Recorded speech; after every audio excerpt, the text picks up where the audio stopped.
if you get up too fast. So my mom takes me to the restroom. She's not paying me no damn mind, okay? She is in the mirror. Sis earring and fell down my my sink. And this particular time, like when I would walk, every step that I took, I felt weak as fuck. Like, so I'm just thinking to myself, like, Jesus, like, just let me make it back to the bed so I can lay down because I don't feel good. So I'm walking in my hallway and I stopped and I thought that I put my hand on the wall to like take a breather and I didn't hit the flow. I fainted and passed out at this point. So I had enough sense because I rolled over to my stomach. You're not supposed to be on your butt. So I rolled over to my stomach, but I know that I couldn't move. So my husband runs out. My cousin is there. She's trying to give me orange juice. She's a nurse. And my mom is there, super dramatic, and they call the ambulance. The ambulance come. I'm not sure how long it took. How long did it take for the ambulance to come back? Probably about 15, 20 minutes. Okay.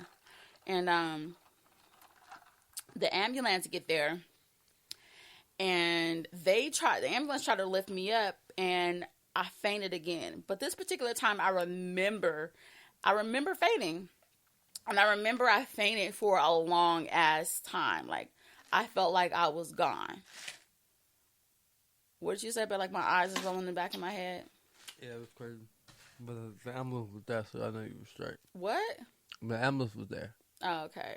Mm-hmm. So, did y'all think I was going to throw up?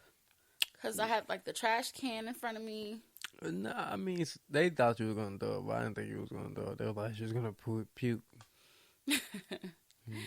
So I remember being afraid, but you're just kind of like, I just don't want to die at this point. Like, I've never been through anything like this. I never fainted before. I never had to stay overnight in the hospital. So this was like really, really scary. Yeah, so, according to my cousin, she said I fainted again. I don't really remember, but I know when my eyes were open, I couldn't see. Like, my vision was, like, extremely blurry.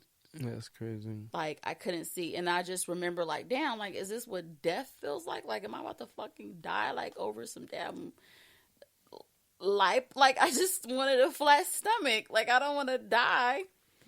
Yeah. So, the ambulance was there. They take me to the hospital. They stripped me of my garment. They were finally able to run vitals on me. My blood pressure was low. So I don't think that my blood pressure was ever stable. No. I don't think that the surgery center ever got my blood pressure stable. And my hemoglobin was low, which is like your iron. Now, mind you, in order to have this type of surgery, your hemoglobin has to be at a 11.9. And when I did my my blood work and everything prior to surgery, my hemoglobin was at a 12.7. Now, I did my research, and based on my doctor, my surgeon, and how aggressive she is with the liposuction, I seen that a lot of girls were fainting because of the amount of a whole survivor girl, because of the amount of fat and I guess the blood mixed in the fat that she takes. So they had this option to pay additional called a cell saver. Now, I paid additional, and a cell saver is like a blood transfusion with your own blood. So after they so when you get liposuction, they pump you up with fluid, and then they suck it all out, okay? When they suck it all out, if you choose to get the cell saver, they put it in this machine, and they mix it up and separate it, and then they infuse it back into you. So it's like a blood transfusion with your own blood. So the type of person that I am, I was trying to be safe than sorry.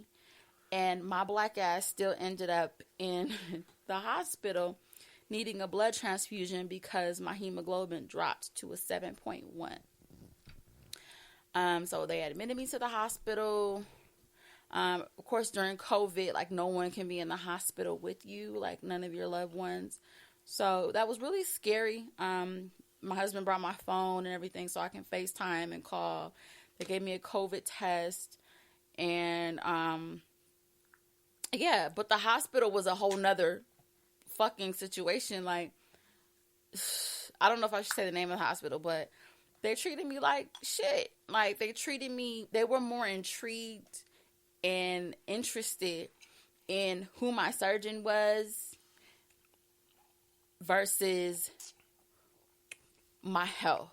Okay. Mm-hmm. I would have to wait about an hour when at this point, like, I couldn't do anything on my own. Like, I needed help using the restroom. So I would be waiting, like, I kid you guys not, like 45 minutes to an hour once I hit the bathroom button to use the bathroom. Like, they wouldn't let me eat because they were looking to operate on me again. Like, hold the fuck on. Like, y'all are not about to cut me open again and put me under again. Like, that's not going to happen. They were saying that I was draining too much fluid, which is normal. So this is all before they even got a chance to speak to my surgeon. And my surgeon can explain to them, like, listen, like, this is, yes, run up a bill. Yeah, like, you're not going to cut on me again. So they wouldn't let me eat. So they're taking my blood. Like, it was just like a fucking nightmare.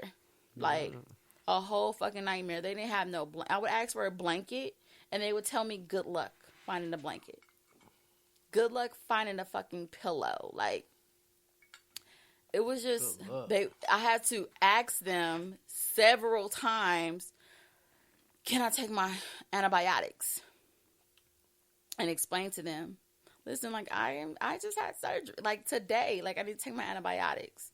So it's just a fucking mess, like a whole fucking mess. Like, that hospital is terrible. And I'm going to say the name because black women do not go to Sunrise Hospital in Las Vegas, Nevada. They don't care about you. They don't respect you. Like, good thing I was in my right mind. Like, I can't imagine having a loved one in the hospital and they cannot advocate for themselves because they don't care. Like, they could care fucking less. The attending doctor that finally, like, came to see me and gave the okay to the RN, like, okay, let her eat.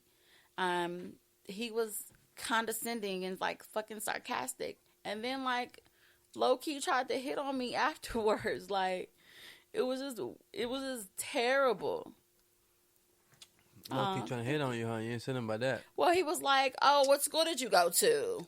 I told you that. Oh, yeah. Yeah. Mm-hmm. He's like, what school did you go to? Like, nigga, like, and he was black. He was one of us.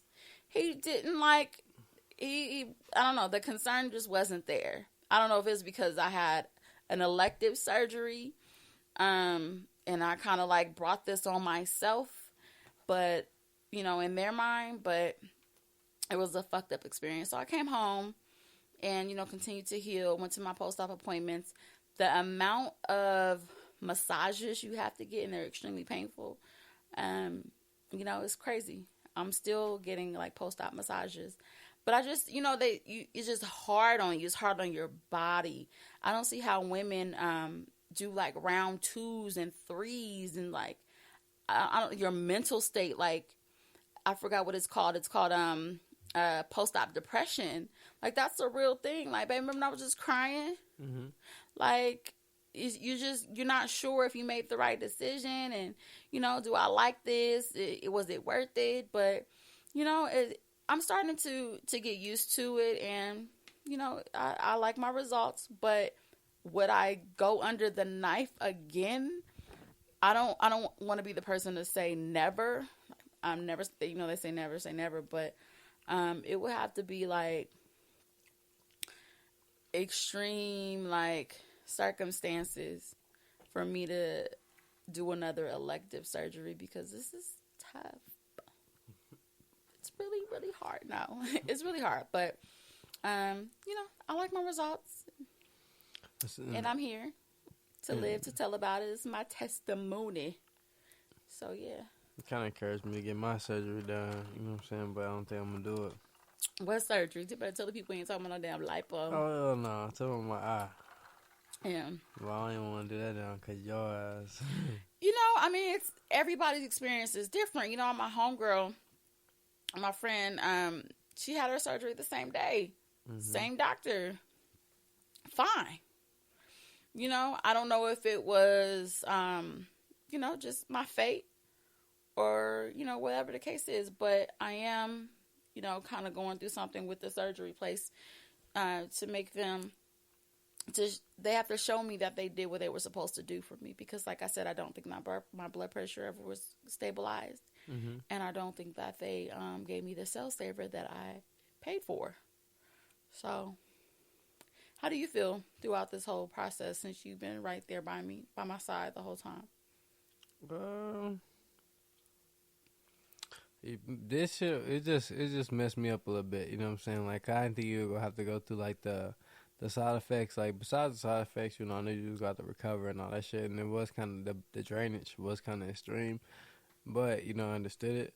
But that's just crazy how, like, you didn't say anything. I know you're not the type of person to be like, ugh, get that shit away from me. But, like, I knew it was gross and it's a lot, but, like, I didn't know that you felt that way. Yeah, the side effects what it was. Like, listen, ladies, if you decide, and I'm not here to, like, but I wanted to feel good about myself. I was fine in his eyes. Tell the people I was fine in your eyes, baby. Baby, my wife you was beautiful, babe. What you mean? Fine as wine. They know that too. What you mean? But, your congregation know that. Look at you. Just do it for yourself, ladies, and just make sure you have a good support system. Shout out to, you know, Dr. Key, my husband, Kendra, my cousin, my mom, my aunts that, you know, came down and brought food and flowers and, you know, just that good energy. Like, you have to have a good support system. Without it, it's gonna be 10 times harder. Yeah. Cause this shit ain't no hoe, okay? It's hard as fuck. Like, my cousin had to wipe my ass. Like, like, and although we've been married for 11 years now, I'm still a girl in that way. Like, there's still certain things that I don't want my man to be doing. Like, I don't want my husband to wipe my ass. Like, she had to put me in the shower and, like, wash me up. Like, he would have did that. But, like, I don't want my man wiping my ass. You funny, man. So, it's just like, you know, you have to, yes, shout out to the auntie. You have to make sure, you know, your support system is there. All right. Gotta have your support system. It is still an uphill battle. So, as of this week, I am 6 weeks post-op. 6 weeks. 6 weeks. In there. 6 weeks. So, yeah. How you feeling now? I feel good. You feel good? Yeah, I feel good. I still can't, like sit down, you know that, but directly on my bottom. But, you know, I feel good. Each day it gets better. Right. We're not 100%, but we get there. I'm almost there. I'm ready. I'll be ready by summer. We're like 74%? Summer. I think about 80. About 80? I'm about 80%. Oh, I'm good money. You know, back at the shop. I'm good money. I'm good money, okay? I'm good money. So. I can dig it. It's time for you to get your surgery now, babe. All right, let's do it. What do you think men should, if you have to give a piece of advice to a man who may be going through or about to go through an elective surgery with his significant other, like, what's a piece of advice you offer? Just be supportive and you know what I'm saying, just be supportive and caring, you know what I'm saying, because that's all you really can do. I mean, you can't do nothing else at that point, you know, until they heal. Just gotta support them, you know. What you mean you can't do nothing else? You say you can't sit there and be angry at